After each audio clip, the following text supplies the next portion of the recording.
नमस्कार, आप देख रहे हैं न्यूज़ 69 चैनल और मैं हूं आपके साथ अंकिता। चलिए रुक करते हैं खबरों की ओर। वक्फ संशोधन बिल को लेकर विपक्ष और मुस्लिम पर्सनल लॉ बोर्ड के सुप्रीम कोर्ट में जाने के बयान पर मंत्री विश्वास कैलाश सारंग का बयान सामने आया।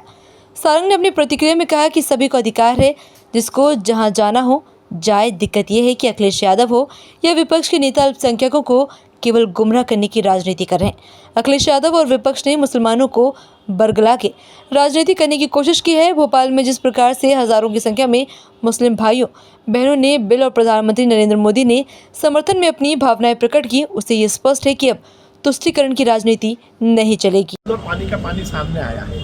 जिस प्रकार से लोकसभा में हमारे यशस्वी गृह मंत्री जी ने इस बिल के बारे में बताया, रिजू जी ने इस बिल के बारे में बताया, तो ये स्पष्ट हुआ है कि ये किसी कौम के खिलाफ नहीं है। ये व्यवस्था में को सुव्यवस्था में परिवर्तित करने का एक सरकार का बहुत ही सार्थक और सकारात्मक प्रयास है। देखिए, मेरी संपत्ति, आपकी संपत्ति या किसी की भी संपत्ति का विवाद कोर्ट में जा सकता है, पर वक्फ का नहीं जाएगा। क्यों नहीं जाएगा? इस देश में लोकतंत्र में कार्यपालिका, विधानपालिका और न्यायपालिका सबके अधिकार भी हैं, कर्तव्य भी है, उनकी सीमाएं भी हैं। यदि न्यायपालिका को हम इस तरह से किसी एक तुष्टीकरण की राजनीति के लिए अलग कर देंगे तो ये ठीक नहीं है। और ये कल तो सामने भी आया, 10,000 मुसलमान भाइयों ने ही तो कोर्ट में, उनके ट्रिब्यूनल में केस लगाए थे जिनके साथ अन्याय हो रहा है। तो ये मुसलमानों के खिलाफ कहाँ हुआ? अब यदि आप केवल आपकी राजनीति खत्म हो रही है, आपकी बेजा संपत्ति जिस पर आपने वक्फ की संपत्ति पर कब्जा किया है वो इधर उधर हो रही है, तो आपके पेट में दर्द हो रहा है। ओवैसी जी ने कल जो हरकत की, क्या वो संवैधानिक है? क्या उनको लोकतंत्र के शुभ और पवित्र मंदिर में बैठने का अधिकार है? क्या वो ये मानते हैं कि ये पाकिस्तान है? ऐसी हरकतें तो पाकिस्तान में होती है। आपने बिल की प्रति फाड़ दी। अरे ये देश कायदे से चलेगा, कानून से चलेगा, व्यवस्थाओं से चलेगा, परंपराओं से चलेगा। ये सदन कोई मछली घर नहीं है।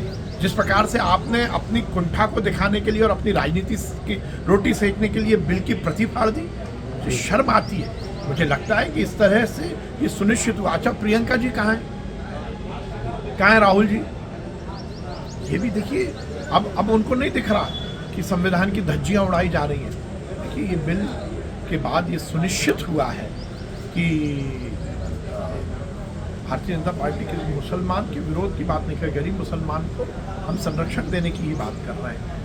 अब आगे आए ना लोग, क्यों इस तरह की बातें कर रहे हैं? नेपाल के मुस्लिम भाई और बहनों ने इतिहास रचा है। जिस प्रकार से हजारों की संख्या में मुस्लिम बहन और भाई आगे आए और उन्होंने इस बिल के समर्थन में पटाखे चलाए, आतिशबाजी चलाई, ढोल बजाए, मोदी जी के समर्थन में नारे लगाए, तो ये सुनिश्चित है कि जिस मुसलमान भाई बहन ने ये परिवर्तन के बिल को पढ़ा है, उसके बारे में ज्ञान लिया है, उसने समझा है कि ये अच्छा बिल है, किसी के खिलाफ नहीं है।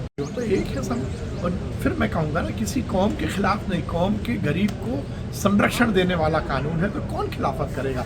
जो खिलाफत कर रहा है वो तुष्टीकरण की राजनीति को आगे बढ़ाना चाहता है। इसी तरह की और खबरें देखने के लिए बने रहे हमारे साथ, देखते रहिए न्यूज़ 69 चैनल। जब तक के लिए धन्यवाद।